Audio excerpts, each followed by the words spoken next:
Welcome back to another episode of Let's Talk About Human Rights, the show in which we discuss all things related to human rights. I'm your host, Julz Allender, and I am part of the California chapter of Youth for Human Rights International. Youth for Human Rights International's purpose is to enlighten and educate people around the world on what their human rights are, with specific focus on the United Nations Universal Declaration of Human Rights. And with this education, to enable and inspire the youth of today as our leaders of tomorrow to stand up and secure these rights for themselves and all people on earth. For each show, we like to take up one right and try to broaden your understanding of how this right is important to you and your loved ones. For today's show, we will be looking at human right number 25, which states, 1. Everyone has the right to a standard of living adequate for the health and well-being of himself and of his family, including food, clothing, housing, and medical care and necessary social services, and the right to security in the event of unemployment, sickness, disability, widowhood, old age, or other lack of livelihood in circumstances beyond his control. And 2, motherhood and childhood are entitled to special care and assistance. All children, whether born in or out of wedlock, shall enjoy the same social protection. Let's take a look at a short video about this specific human right. According to estimates, over 1 billion people live in appalling levels of poverty. Denied even basic standards of food, water. Nearly half of the world's population earns less than.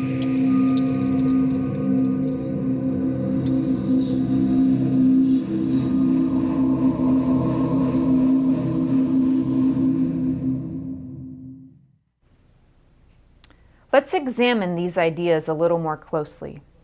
Human Right 25 is composed of 2 sections.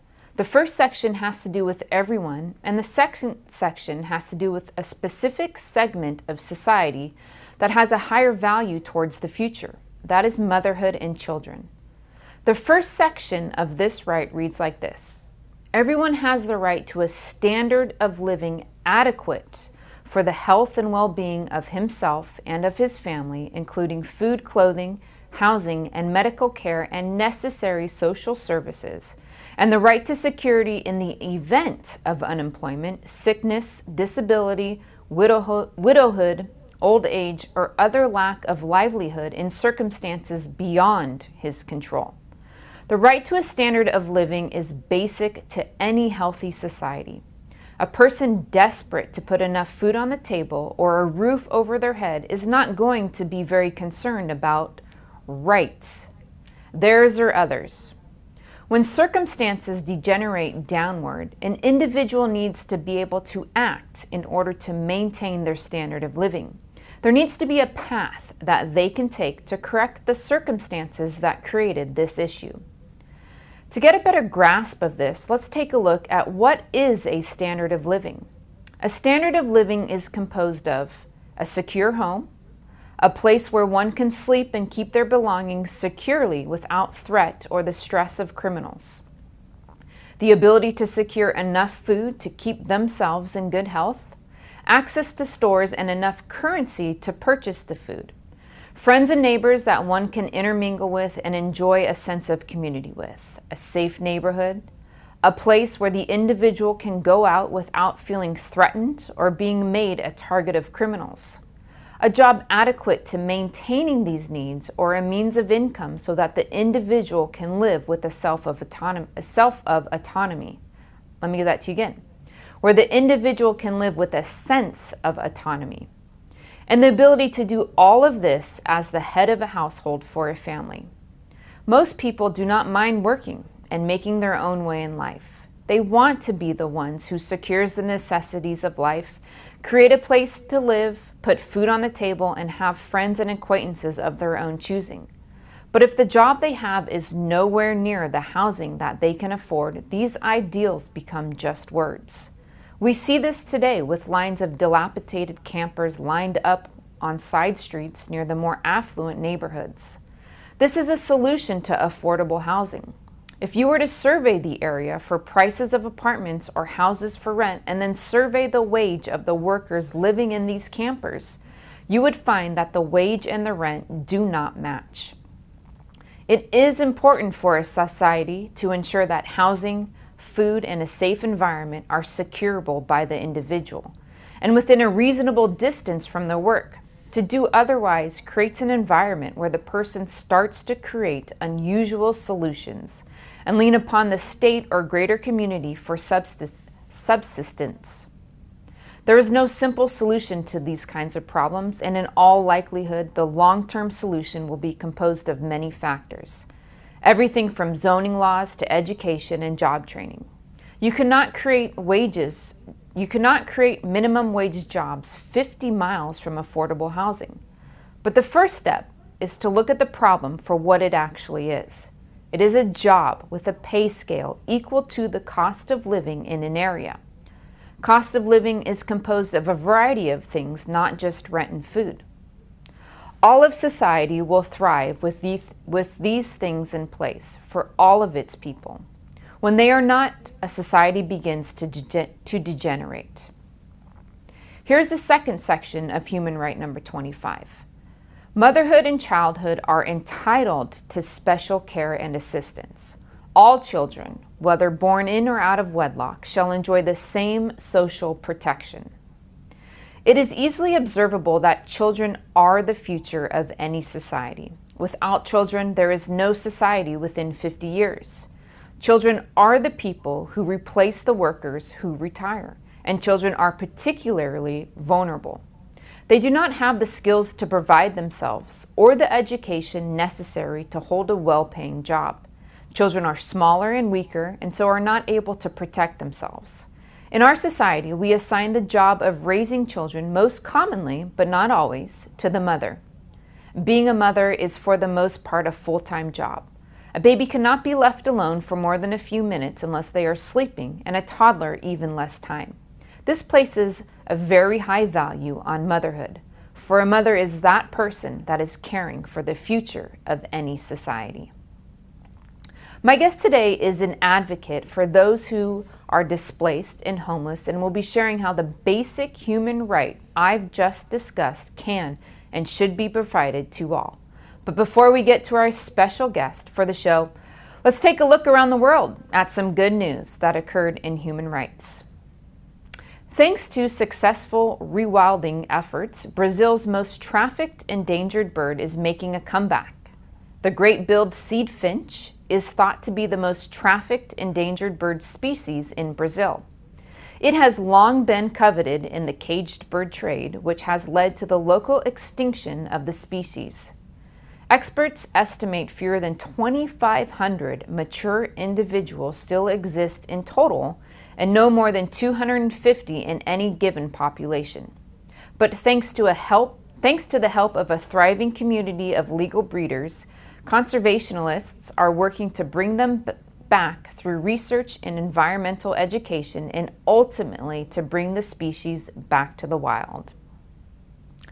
And so my guest today, she works with an organization called Hope the Mission, whose purpose is to prevent, reduce, and eliminate poverty, hunger, and homelessness. They do this by offering immediate assistance and long-term solutions, and whose services are grounded in a deep respect for the dignity inherent in each human being. With that, please welcome to the show, Krissylee Delapinia.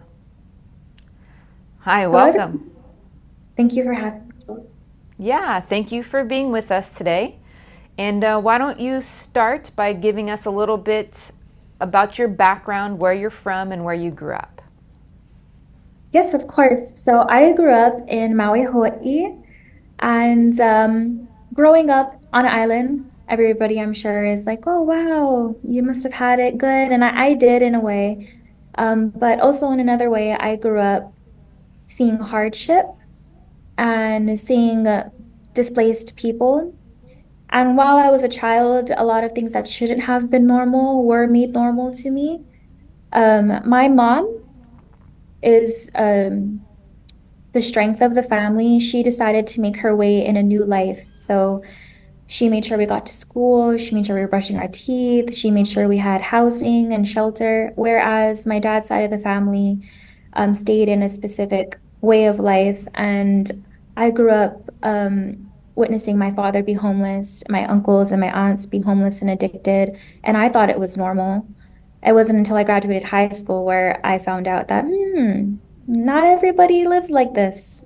And it wasn't until I moved here to the mainland, it's what we call it when we're from Hawaii, that I'm like, wow, I think that it's time for me to learn more about this and see how I can help not only my direct family, but anybody who is going through that specific change. Not to take away from the beauty that is Maui and the love that my family gives to me and I give to them. That's where I'm from and kind of what motivated me to jumpstart my career in this direction. Yeah, those are some very interesting points that you bring up. I mean, being from California and the mainland, someone who was born and raised here, we do look at the islands as paradise and kind of the focal point of the luxury of living, right? That it's from afar this epitome of what we all want to experience over here, the beauty and the safety and the family. And so those, like you said, those specific points of someone being homeless in those states, I don't think ever come to mind or ever even become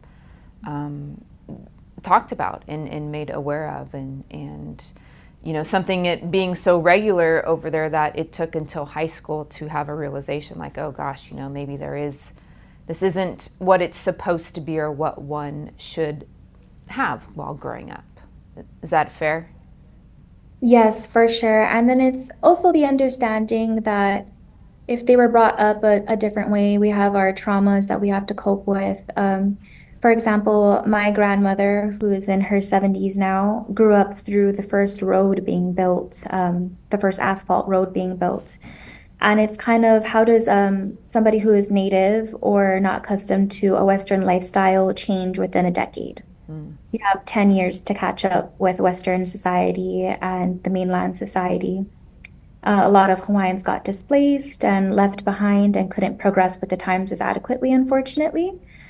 But many people know Hawaii as a paradise because of how it's marketed, but there's two sides to an island, of course. There's the people who live there on the day-to-day, who try to make their lives, and there's the people who are visiting, similar to Los Angeles and the heavy traffic and overpopulation of it. Yeah, it's definitely an interesting comparison, but yeah, I would agree with you.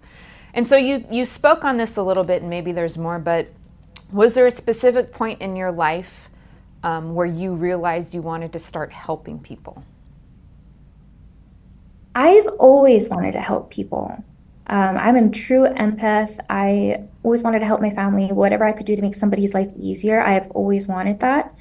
But I think that it took me coming here to Los Angeles to see the opportunity to help somebody. There's so much great organizations throughout California, and it just so happened that Hope the Mission had an opening. Originally, I wanted to be a case manager. I found out very adequately that I am not adequate to be in that position. There's certifications, understandings, systems that you need to know. And although I did feel discouraged, before I walked out of the interview process or the hiring process, this little girl stopped me and was like, wait, where are you going? Did you look at all the things we're hiring for? And I told her, oh, I don't really think I fit in here. I don't know how I can be of service. I do communications and marketing, and I don't know how I can help. And she goes, talk to him. And I went to talk to this man, and it turned out he was the president of the mission. And I told him exactly what I told her. And he pointed me to my current boss, who oversees development and fundraising. And it turns out that there was a full-time position for a yapper like me. So it worked out well.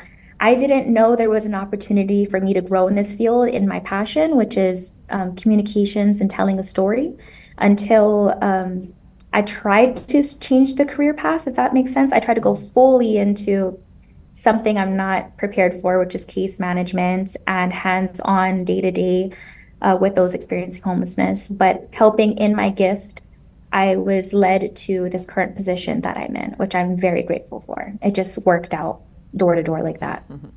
That's amazing. And yeah, I found there's always a place for someone who wants to help and who's so passionate about that. There seems to be a fit, a role, where they can belong when your purpose is driven through and to help others. And so I'm glad that worked out for you. Now, you had mentioned that in Hawaii that there aren't programs, that there are not, and then we'll get into what your organization does specifically. Can you just touch on that a little bit? So in Hawaii, there are programs for sure. I won't discredit things that are going on in the island. It's just not as progressive as it is here in Los Angeles. And of course, Los Angeles is known as the capital of homelessness, unfortunately. So a lot of the programs in Hawaii are going to be faith-based, are going to be very strict, and you have to be clean and sober before you come into the program, unless you're doing, a rehab. There's hardly any rooms for night-to-night shelter. I believe I only know of a handful of daily meal services, and it'll be once a day. They'll share a meal with you. And the need for services like that is not being met. And whether it's organizations not getting the funding or maybe not having the education behind getting government grants. But of course, working with the government comes with certain stipulations, and a lot of the religious aspects. They'll want you to be open doors. If you're accepting money from the government, then you have to allow anybody and everybody to come inside. So I know that's one of the barriers that really holds back people from accepting more funding. But there are Good Samaritans too, and a lot of really great foster youth programs for children inside CPS care and foster homes. So not to discredit things that are going on, it's just we're not quite there when it comes to meeting the needs of locals, natives, and people who are there just trying to survive. Got it. Definitely makes sense. And so tell us about the organization Hope the Mission that you work with. Hope the Mission, oh gosh, it's such a big thing. It's hard to encompass it all. But in brief, we started in 2009 as a soup kitchen, a twice a week soup kitchen out of a small church.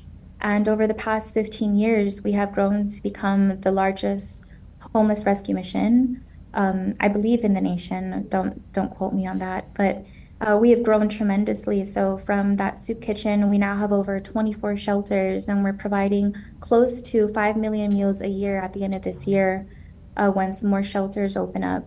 Any type of shelter you can think of, we are currently providing it. We have tiny home programs, we have family shelters, we have congregant shelters for single individuals who are experiencing homelessness. We have a recovery program for men, soon to be opening a women's recovery program. There's just so much facets of homelessness, and we're definitely trying to check all the boxes and seeing how Hope can be the main service provider for all of these separate needs. Because sure, an individual can go straight into a congregant shelter for men and women, but maybe that individual is suffering with addiction problems. They would be better suited for a long-term recovery program versus going straight into a congregant shelter. Or maybe there's a couple that are trauma bonded. Maybe they can't separate, or maybe it's a mother in her 60s and a son in his 40s, and they just got evicted together. They can go into our tiny homes because it's 2 occupants per one tiny home, and they can live together until they have sustained themselves for transition into permanent housing. So with all those separate situations and those scenarios, we definitely try to meet the need. Got it. And so you spoke about, I kind of gave you an inappropriate act. It is just an incredible amount of service that you guys provide. It's to be the largest provider, potentially in the nation.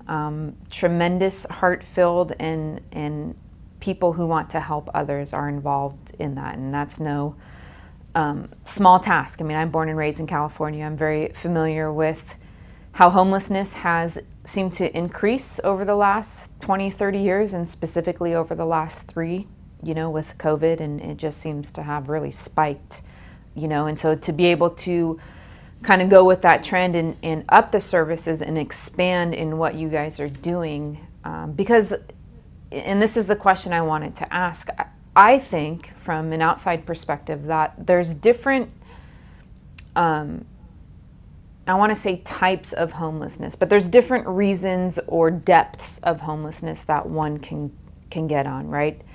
We've seen throughout the country, and specifically in California, the increase in rental prices. I mean, it's just incredibly large. And someone who is working in a job that, pays an average wage probably isn't going to make it.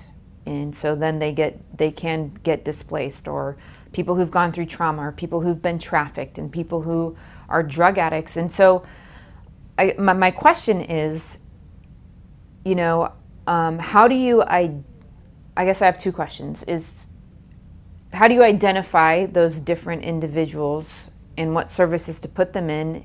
And is there more of one than the other? That was my 2-minute question. No, I love elaborate questions. It makes the answer easier. So there is definitely a funnel when it comes to the intake process. And we work with a bunch of different organizations ourselves to get referrals in. So if you are a family member, you would come in through a different funnel than you would as an individual experiencing homelessness. A separate funnel for somebody experiencing drug and alcohol abuse. So if you're a family experiencing homelessness, you're going to get referred in from a specific agency that is focused on family services. And from there, you would get sheltered with Hope the Mission, and we would find placement for you at one of our shelters. Same for anybody who is coming into our recovery program, our men's recovery program. Oftentimes, these men were admitted into the hospital for either overdose, attempted suicide, or just on the streets hallucination, and they'll get discharged onto the streets. Right. Or they get discharged onto the streets back where they're hurt, traumatized, suffering. We will get a phone call directly asking, do you have a bed available for this person? They seem like they want to change, or they seem coherent. I think there's a chance. So it's really up to that service provider at the hospital at the time of discharge to make that call to us. And for an individual experiencing homelessness, we have outreach teams that go to encampments, that frequent certain areas where we know there's high foot traffic with homelessness. And it's the everyday talks, the motivation to like, hey, you can take this hygiene kit, or you could come and receive shelter. Let's get you into intake. Let's take you to one of our access centers. Do you know about our access centers? We have showers, we have storage. We may not be able to give you shelter every night, but you can keep your stuff there. You can take a shower there until you want to receive services from us. So there's all those different avenues, and it takes a lot of private and public partnership. Even if you're a concerned member inside the community about a certain encampment, or maybe you made friends with somebody experiencing homelessness, or they just became homeless, or they just furloughed, have an eviction notice. We get calls like that all the time. How do I help my friend? And we will refer them to a service where we think they will best fit. Got it. I think again, from an outside perspective, we've had a number of people on the show who have dealt with homelessness or trafficked children and individuals. And it's easy, I think, from an outside perspective to go get a job.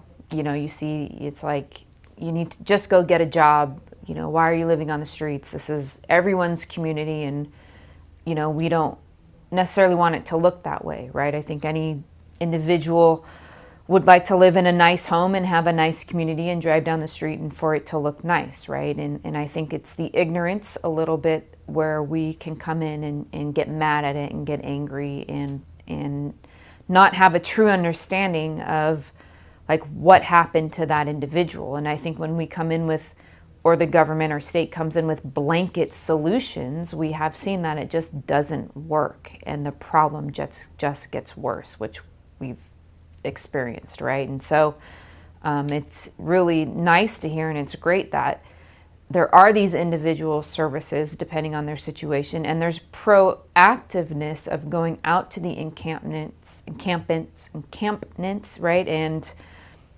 in trying to help people, because sometimes the hardest thing to do is ask for help. And so, I just was curious. Go ahead. Self-worth as well. A lot of the folks who are experiencing homelessness have been living in a way for so long that they feel like they do belong there. And it kind of takes our outreach team advocacy, reminders, persistence in reminding them that no, you don't deserve this. You've made bad decisions, but that doesn't mean that you're not worth a second chance.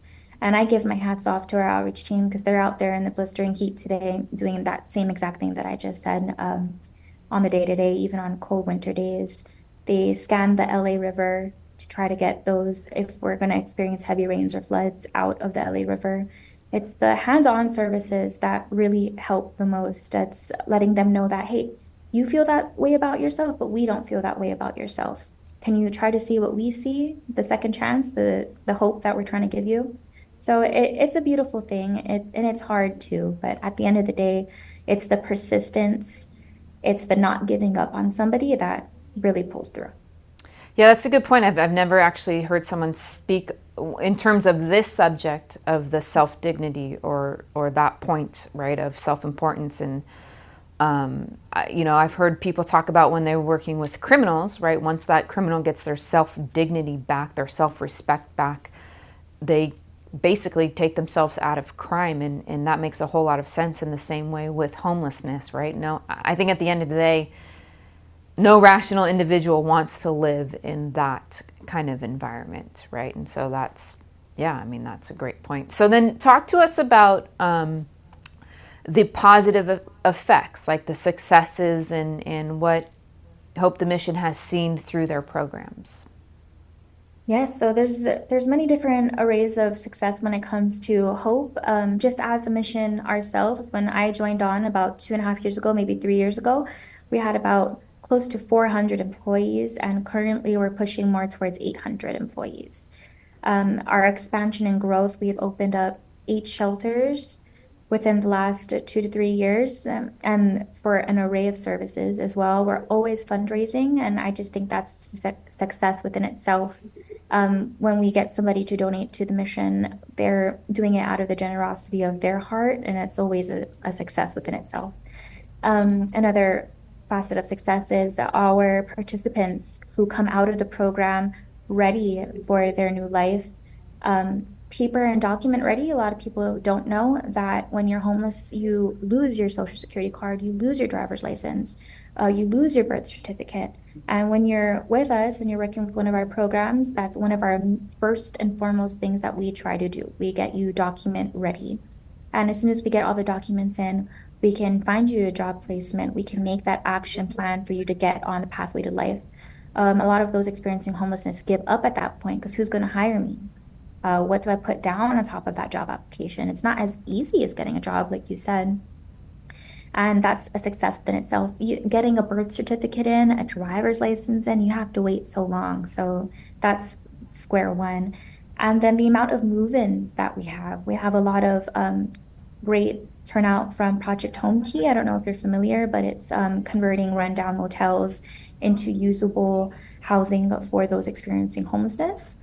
We've had a lot of success come out of there as well. And what other forms of success I have? I think just employees within themselves. A lot of employees get to grow into their position because we started off so small within the last couple of years coming out of pandemic. Funds got released, action plans were made, and Hope was lucky enough to be selected to see those action plans through. So a lot of success coming out of it. And at the end of the day, it's those who were participants that come to work for us. That's a major thing too. As a matter of fact, our senior director of programs right now, she was formerly homeless herself.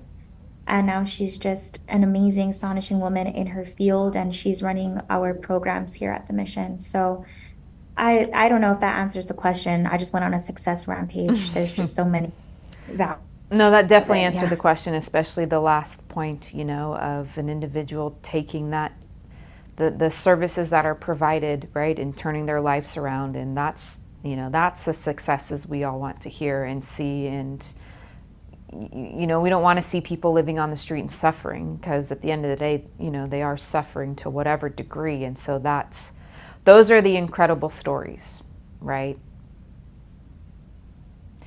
And so talk to me a little bit more maybe about that. Maybe, if there's other successes, individual successes that you have, or, you know, um, There's so much good stories. There's one of them, of course, that I admire the most because it shows hope at the base of everything. We had a participant at the Tripbeck Center. It's a 107-bed congregant shelter for men and women experiencing homelessness. It's also one of the first shelters that we opened that provided in-house mental health services. A lot of the times we have to, service out the mental health aspect, but at the shelter we were able to launch a in-house mental health program, and we've just seen immense success, so much so that we are expanding our in-house mental health program throughout our shelters. But there was a participant in Manuel, and his story within itself was heartbreaking. He had to go to work, and his wife and his daughter went across the street to the neighbors. They were going to have a beach day, and they were going down the Pacific Palisades. And unfortunately, the car had tumbled, and his wife and his daughter had passed away. And at that point in his life, he didn't have any motivation to go on. And from there, he spent years and years and years on the streets collecting bottles and cans and taking it in and making money every way he could. He got kidney stones and infections. His bladder was so full, his stomach, he said he looked like he was pregnant, walking around. And some nice Samaritan called in, and eventually he was placed. And this is years later, like a good 10 plus years later. He was connected with Hope the Mission. And by the time he got to us, we had found out that he had terminal cancer and he was going to pass away fairly soon. But by the time we heard that news, he was with us for a good amount of time and had found friends and people who cared about him, our mental health specialist, Sarah, the whole team there at the Trebek Center. He said that these people are my family. They remind me so much of my daughter. They make me feel welcomed. And his dying wish was to pass away at the Trebek Center because he said he doesn't want to go to a hospital. He wants to pass away here with the people that love him and that he loves. And he fought a good fight because every time the doctor said, oh, he only has a few months left, he only has a few months left, he wrote it out, and we had lost him towards the beginning of this year, which was a huge loss to our staff at the Trebek Center. But they're grateful for the experience that they had with him.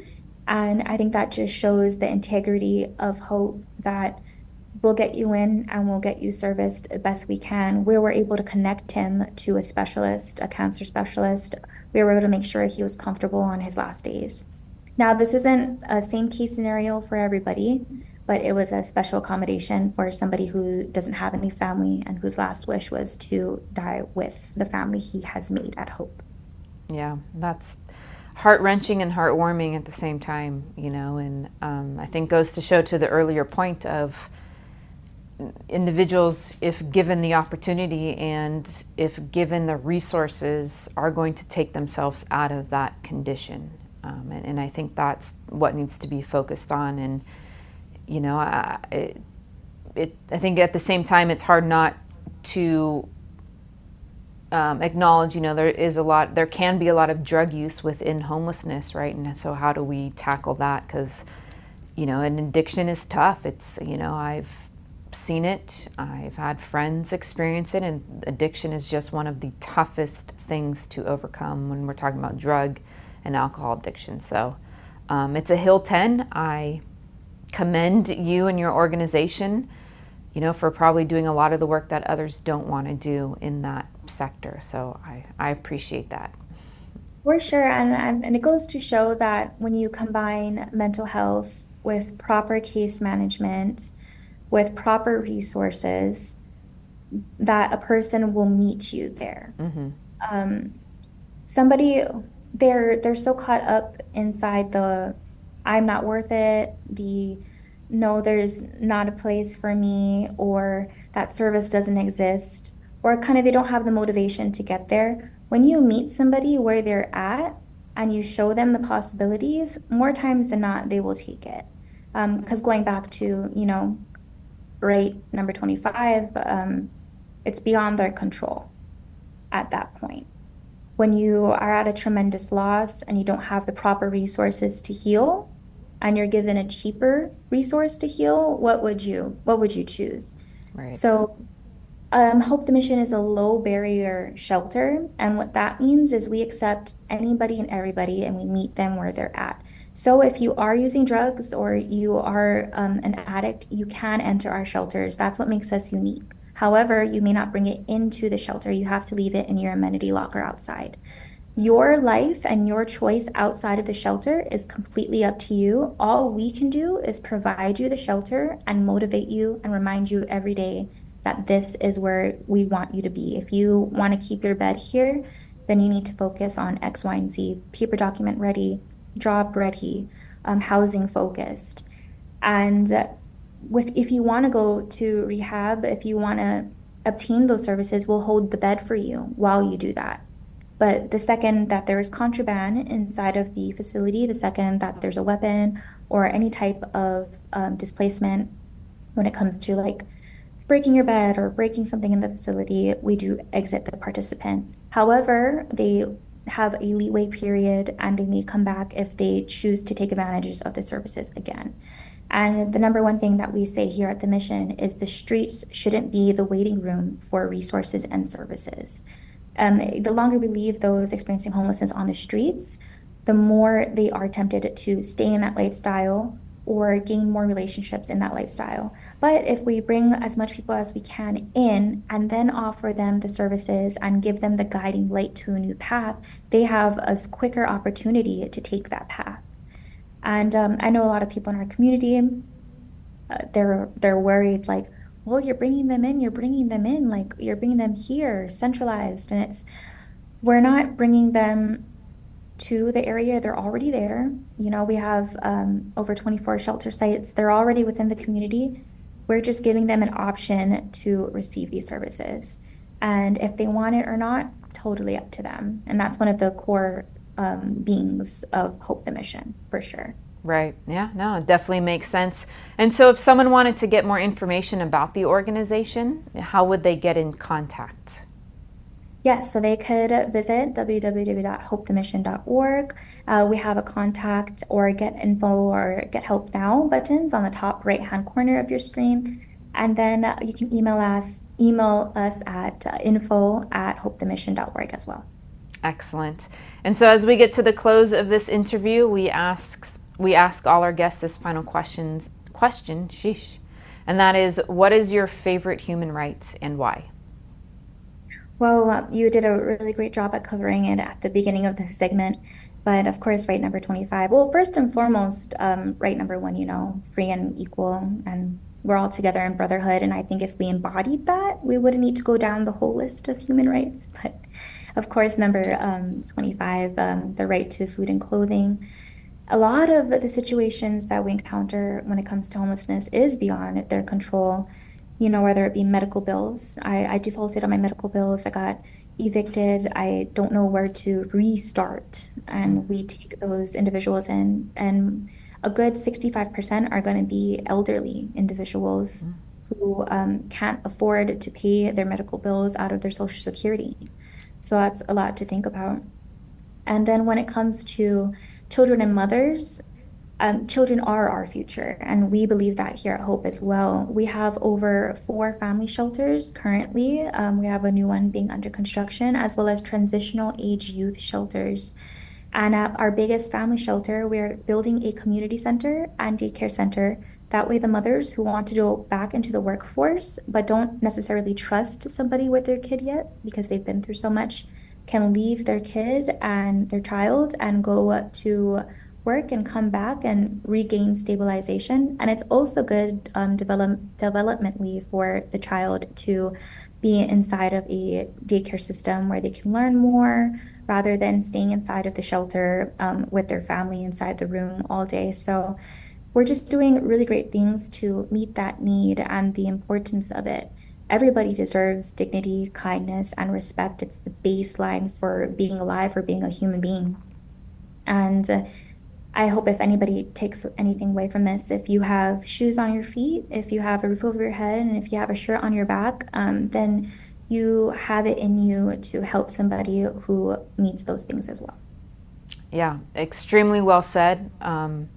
Extremely important points when we talk about the elderly in medical care and being displaced because of that. It's just incredibly sad situations, not that any of these are not. And then, yeah, human right number one, it kind of takes care of everything else, doesn't it? For sure.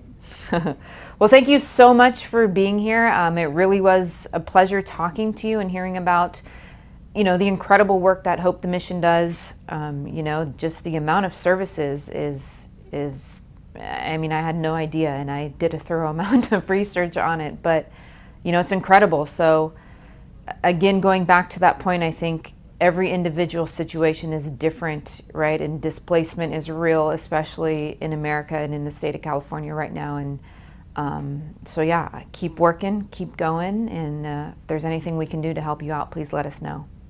Thank you so much, Julz. Thank you, everybody. Thank you. All right, well, that's our show for this week. I hope you enjoyed it. I hope you learned a tremendous amount about human right number 25, that we all do have the right to food, shelter, and as Krissylee said, you know, dignity within that. You know, we have the right to dignity in our own future and being able to have those resources to ensure that that gets met. As always, please feel free to reach out to us. You know our social media handles. We are on Facebook, Twitter, and Instagram. We're now also on YouTube at Youth for Human. Let's talk about human rights. And I will see you next time. Thank you.